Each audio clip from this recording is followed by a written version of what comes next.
Welcome everyone to the Chompcast, the official podcast of Sword Chomp and swordchomp.com. Thank you for downloading or streaming our podcast, taking some time out of your busy life to listen to us.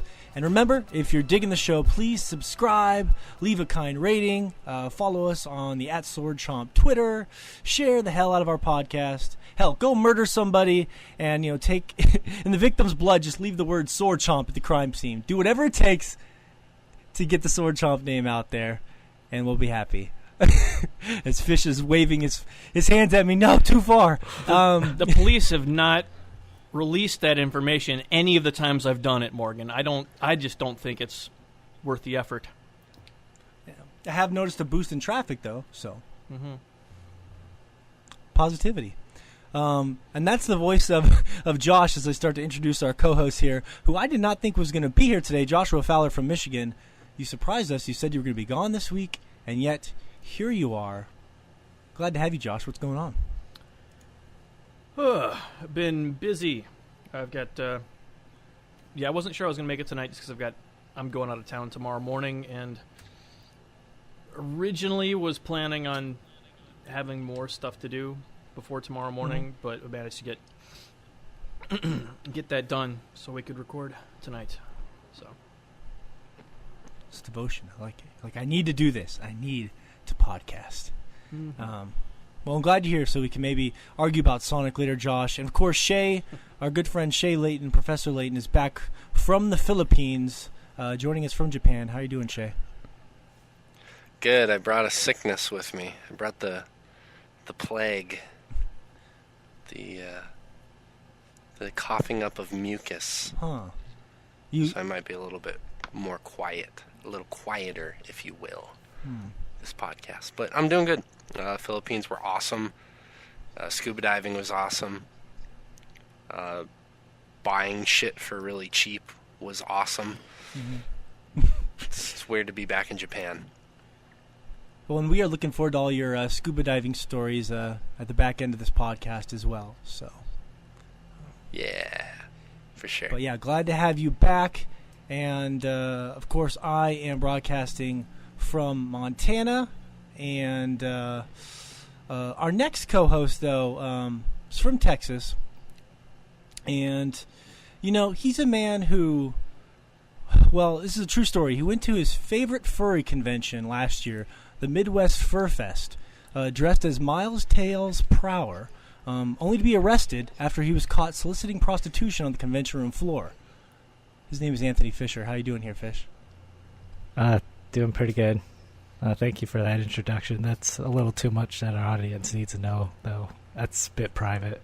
It's behind you, though. It's in the past. You're a Freedom of Information Act. There's nothing you can do about it at this point, Fish. Yeah. It's true. You don't remember signing that waiver? Yeah, I did do the time, too, so. Fish was coked out. I don't think he remembers much about that night. Snorting coke off a furry's asshole. Yep. It was an undercover furry, too. That's the tricky thing. God didn't see damn How it. do you know so much detail about this? Well, me and Fish are close. We go way back. Way, way back. But glad to have you here, Fish. Thank you. And we have a returning guest here today as well. A good friend of ours, a writer for Destructoid.com. The Rich Meister is here. How you doing, Rich? Hey, what's going on, guys? Thanks for having me back. Yeah. Yeah. Yeah, You're beautiful. It's your second coming here, so. Yeah, it's good to be liked, to be kept around. Yeah. Kept around. Yes. Yeah, we always love having your insights. And I also want to, just for fun, maybe at the end of the show, we can briefly run through some of the art. I was checking out a lot of the articles you have written lately, and there's a couple that I wanted to address with you briefly because they looked pretty interesting. And, sure. If I remember right, is your profile picture at Destructoid, is that the one with Jessica Negri and the Destructoid robot? No, that is not me. No, I think it is. I think I found. That actually happened today. And in Canada, so I don't believe that's me. All right, we'll see. We'll see if I can find it. You can all check it for a fact. Wouldn't be me. Damn. I was hoping to launch. I was the undercover furry that arrested fish, though, but that was a different life. That was a long time ago. God, you better be lucky. Were you by chance a raccoon? Well, I was a raccoon with a pretty elaborate backstory, if I'm being honest. I was basically just cosplaying Tom Nook. Well, no wonder fish went right for you. I mean, come on. You want to buy a house, man? He was trying to sell me something, and I was giving him money, and then the cops bust me, and he gets me for soliciting sex to a furry. Money changed hands. God damn it. Well, I think you're clear, Rich, because I just checked it again on my phone. It's changed. Yeah. Maybe that's the thing. Destructoid changes automatically. Right now, it's like the Destructoid robot on a motorcycle. Oh, the banner. Yeah, that changes every time you refresh the page. Okay, so those are just random. Okay. Yeah, that's just a collection of images. I thought you had a Negri thing that I was gonna be able to talk to you about. So, damn. I mean, I don't have any distaste for Jessica Negri. I just. Well, how could you? How could you? What kind of sick human being would you be? Just be a rude motherfucker. That's right. It's just great. Anyways, thanks for being here, Rich. Always love your insights. We have a really epic show today with all 5 of us and some huge games as well. Topics we're going to run down here for the show. Sonic Mania, of course. We have a lot of thoughts about that. The Destiny 2 beta. Both Josh and Rich finally delved into that, and Destiny 2 is dropping next week, so everybody's talking about that. We had a pretty still funny a couple debate. months away. Well, I mean, if you want to play it on like a real, format. Oh, don't start this. It's too. We don't need Josh to have any more support in the PC realm over there. Okay. Mm-hmm. That's okay. Yes, but I'm still curious to hear about it because it looks gorgeous on PC. And we had our fun poll on the Instagram: diet soda versus vaping, which we will get into later. I had some pretty. I almost said labor. We'll get into labor. What are you drinking there? Sprite Zero? Yeah, that's my support throwing it in. Looks like Rich Meister has made the right decision. For the right team, Fish. I don't know. That looks very wrong to me. I mean, he just chugged it down and it's all gone now. And where's all the calories? Where'd they go? They were never there to begin with. I don't understand that.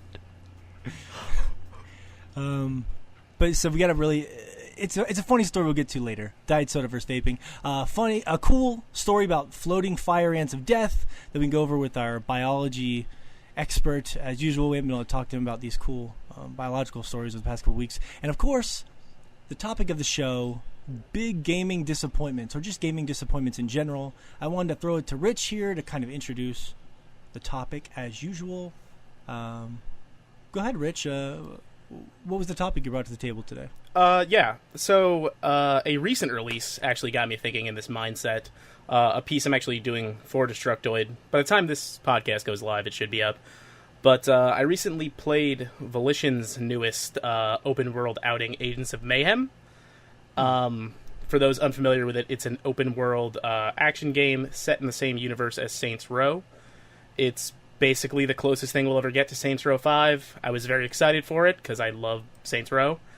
And God, I could not be more disappointed with what that game is.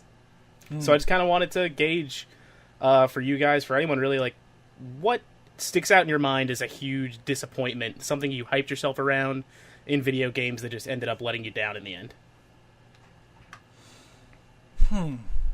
Well, I will try to break the ice here as the host to kind of get things rolling.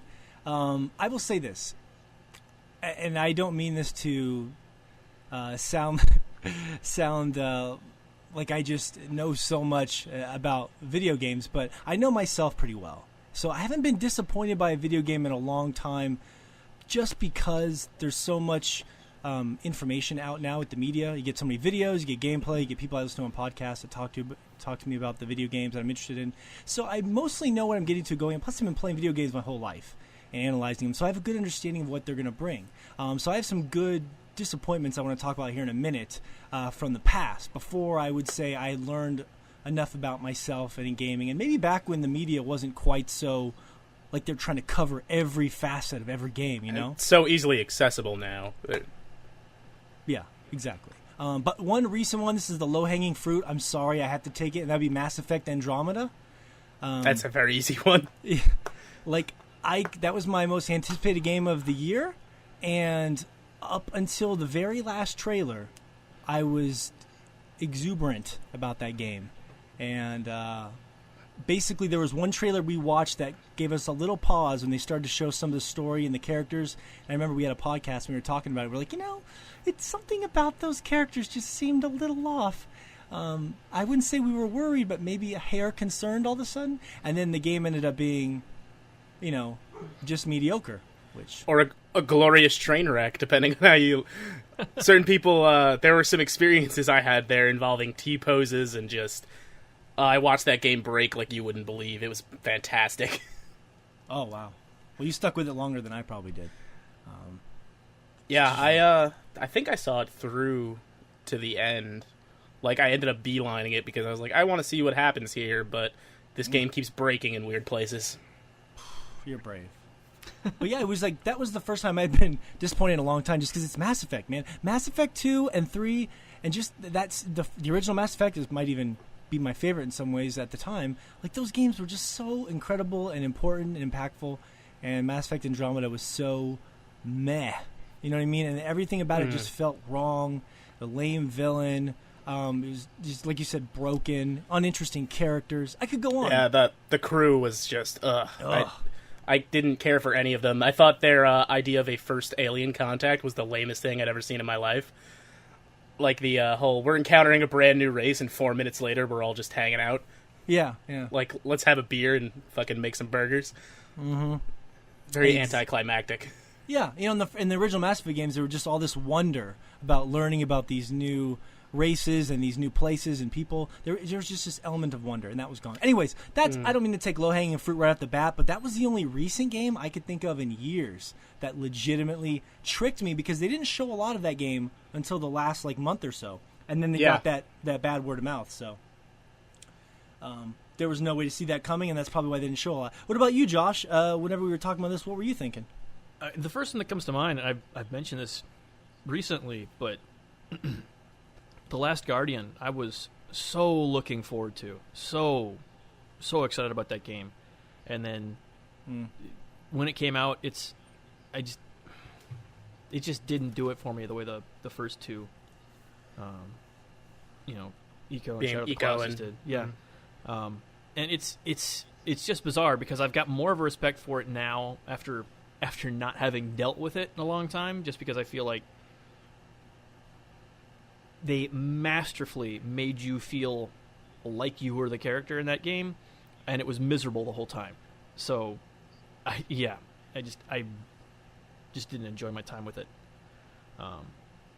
And yeah, I still wish that, I don't know what I wish with that game, but it still disappointed me greatly compared to, the heritage it was, coming from. So.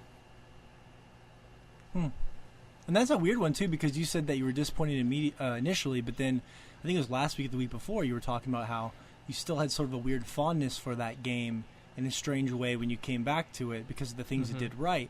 So that's kind of a weird case where there's so much that disappointed you, and yet it still left an impression, which is unusual, right? Yeah, it's bizarre.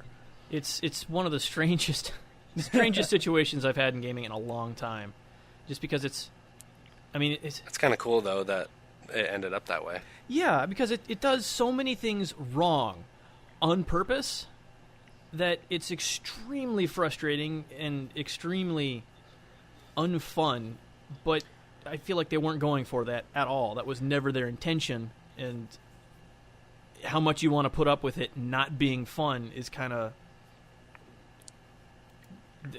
that right there is kind of alone how you're going to end up feeling about the game.